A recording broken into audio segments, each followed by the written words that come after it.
Welcome to Digital Hospitality. I'm your host, Sean Walchef, founder of Cali Barbecue and Cali Barbecue Media. Today we are coming to you from the Restaurant Transformation Tour hosted by Restaurant 365. When we launched this show back in 2017, I never imagined that I would be doing something this cool, to be here with our media team in San Francisco at this technology conference with the ability to sit down with someone like yourself. Nish Patel, the CEO of Paperchase.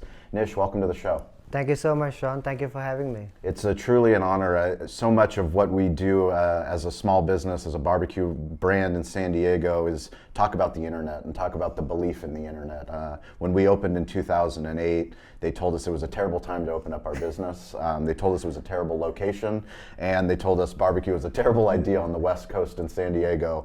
But despite that, we're coming up on 15 years, and our 15-year journey has allowed me to meet incredible people like yourself and to learn about the things that you're doing to help other business owners all over the globe. Can you tell me what is Paperchase? Give me the elevator pitch if you're letting our audience know. What do you guys do? Sure, absolutely. But congratulations on all the odds which you bypass.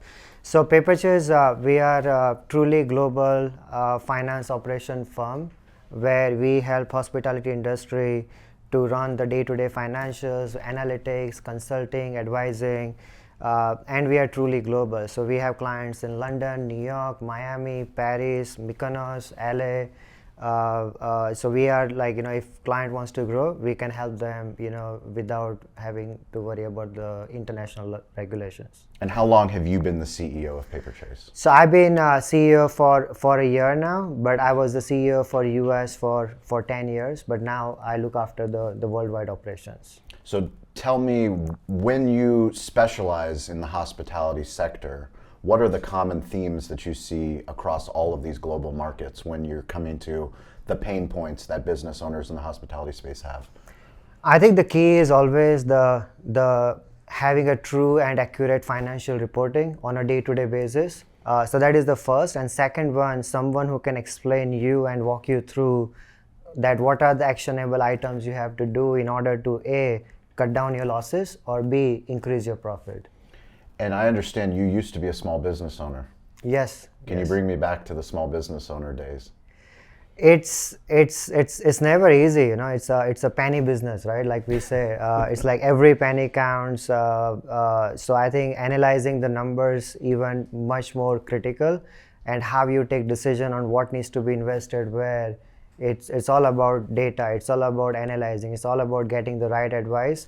And that's what we want to do, is like be a true business partner for restaurants and the groups of the QSR, so that we help them to grow to the different states and territories. As far as when you're looking at markets in 2023 and beyond, where are you guys focusing? So US is definitely one of our key growing market. However, last 2 years we see Saudi Arabia has been a major boom. A lot of restaurant groups are licensing their brands into Saudi. We have a major presence in Saudi. UAE always has been very, very strong, but I think the Saudi has coming up really solid, especially Riyadh and Jeddah. And how do you get in front of restaurant owners? Because I know for me personally, the accounting side was the weakest side for us. We were great at branding, great at marketing, great at making great barbecue, great at hospitality, but the financial accounting piece was the piece that we realized this is something that is outside of what our strengths are, which is why we're so happy that we're doing work with Restaurant 365. How do you help restaurant owners find that this is not something that they're strong with? Do they come to you, or how do you get in front of them? Yeah, so we are not good at marketing. We are not good at social media, anything. So not yet. Not yet, exactly. Not yet. Nobody. So, if it makes you feel any better, the work that I do, the reason I love what we do is that it's so important to a barbecue brand in San Diego, but I also know it's important to a global company. We're all on our phones. We're all on all these different social media platforms. We know where all the attention is. It's just difficult to tell the stories of what we do, but we do such great work in real life. Yeah. How do we share the work that we do in real life, the work that you're doing in all these different markets, helping restaurants stay in business and become more profitable? Yep, no, absolutely. So I think our how did, so to answer your question, how did, we get the client is truly it all happened through referral. When we get client, we do a good job. They talk about, introduce us with another one. And second thing, which we never thought we will be as big as what we are, and we still consider ourselves, pretty small business, is, like Zuma, one of our early client in 2002 in London. They wanted to open in Miami, they wanted to open in Hong Kong, Dubai, and they are like, we want your reporting. You understand the business. We are not just a typical accountant who does accounting for anything and everything, but we are focused into hospitality. And groups like Zuma, Cipriani, Becketel, they allowed us to grow international waters seamlessly. And this commitment to provide continuous, high-class service makes it a relationship very sticky. So when manager leaves or general manager leaves from one restaurant to another, and they're like, I need those reports in order for me to take actionable items. Why my average check is low? Why my Friday I'm only turning around 1.8 times, but instead of it should be 2.4 times. So am I doing the first sitting correctly, not correctly? So I think that's where we really get into nitty-gritty with the businesses, so that they grow. Because if they grow, we grow. It's very simple. It's not like a one-way relationship where we just want them to sign up for monthly fees. Do you remember when you first came across Restaurant 365, and what was the moment that you said, this is something that Paperchase, we need to invest more into? Yeah, so I think I came across R365, which was a very small touch point in Miami. I think it was in 2014-15. I think they just got started, and one of the clients said, oh, we're using this software. It was a single unit restaurant, and no one knew about R365 at that time, as much. But then the business ended up shutting it down. So it was a very, very short, experience with R365. However, then I met Morgan, who is one of the founder. He used to come to New York, so we met few times. And that's when we started using R365 more for multi-unit operations. Because that's what makes life so easy. You can be a penny pinching, like, no, I don't want to pay like $100 here, $200 there. But the speed of reporting, the accuracy of the reporting, it's just incredible for multi-unit locations. What do you think when you're looking at multi-unit locations, what's the biggest pain point that they have when it comes to the financial reporting? I think discipline of controls. Discipline? It's not control mechanism. Entrepreneurs are difficult with discipline? No, that's why we need you. Exactly. To keep us in our lane. So I think I always say this thing, whether you are QSR or fine dining, the stakes are much higher in fine dining when you end up, when you spend like $20 million to build a restaurant and then you don't make it successful. But it's all about creating the culture of discipline that, if you put it to your manager, to the chef, to the, everyone, hey, we need this to be done every day. You need to send this report every day. Then opening second location is much more easy. If you already have a burning issues on first location and second location and you open third one, you're just multiplying your problem. You think you are growing, but Correct. you are not growing. You're hiding you are the problem. just you are just like sitting on a time bomb which is going to explode on your face. I'm fascinated when I think about restaurant owners that we're so subjective. We're so subjective, and very rarely are we objective. And when you start to bring in data and analytics, now you can start to bring something to the heart of a restaurant owner and a restaurant group. What is data storytelling? How do you help reports come alive? So it's not just the analytics side, but it's like, these are the things. This is the truth. Yeah. This is the truth of your business. Now, what are you going to do about the truth? Yeah.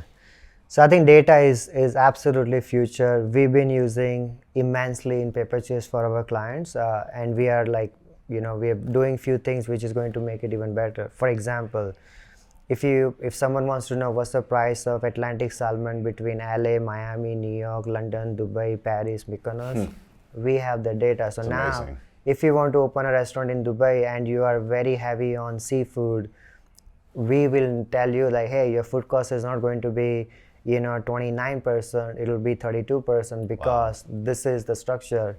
And more than that, we know actually now that there are two restaurants next to each other. One is paying $5 NLB, second one is paying $5.20 NLB.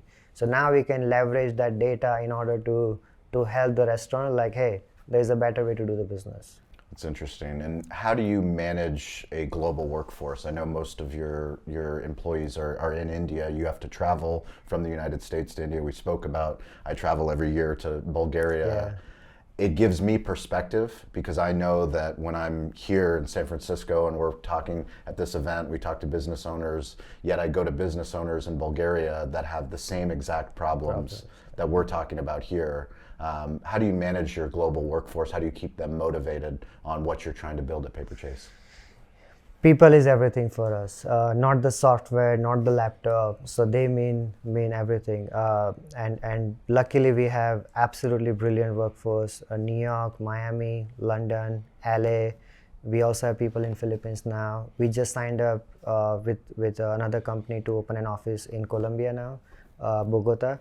And we have an office in Dubai and India as well.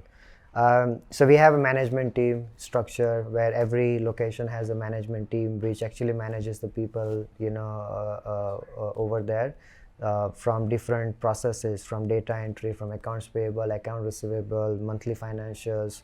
Then we have learning and development team, training team. Of course, HR is important part of the whole equation. And then we have the most important is our key developers who helps slicing and dicing the data so that we give the restaurants the reports what they want, which we call it weekly analytics report. So they don't need to spend time to run the reports on their own and try to find a problem, and by the time we find the problem, the damage is done, right? So we actually tell them, hey, this is the report. Your food cost is 33%. The reason why it is high by 3% is because of chicken, because chef sends an email that yesterday night the fridge broke. That's why we had to throw the chicken away. So that's the reason why food cost is high. What kind of advice would you give to a restaurant owner that's listening to this, or a business owner, about the importance of the financial real-time reporting and all the things that you guys provide? I learned this thing in my college is without understanding of finance and numbers of the business, you will never be able to create a successful business. So you have to know what is happening on a day-to-day life of the restaurant, weekly, monthly, and looking at the business on a weekly is very important. Daily is possible from a labor perspective, but food costs, wine costs, everything. You have to look at the data weekly, analyze it from average check, from the cover count. Even we go all the way down into how many calls have been lost by the reception. If you ever find any restaurant and you have a lot of missed calls are happening at the reception, one missed call can be $3,000 table which you lost on a night. So really have to analyze the information in a way where you get it and take actionable decisions. Why your complimentaries and discounts are high? Is it because of kitchen error? That means go back and talk to the chef. Is it a server error? That means GM have to do a better training. So really ask basic and fundamental question, which we call it black and white questions, and then fix things on a weekly basis. That's how you will create a culture of discipline for businesses to grow to the next cities. When you were a little boy, did you dream of becoming a CEO? Nope.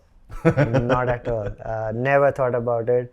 I'm just humble. I think the team what we have is what makes us powerful, and the client. It's when you have a loyal audience, it becomes easier, and that's what we're lucky to have that. What kind of lessons have you learned by becoming the CEO?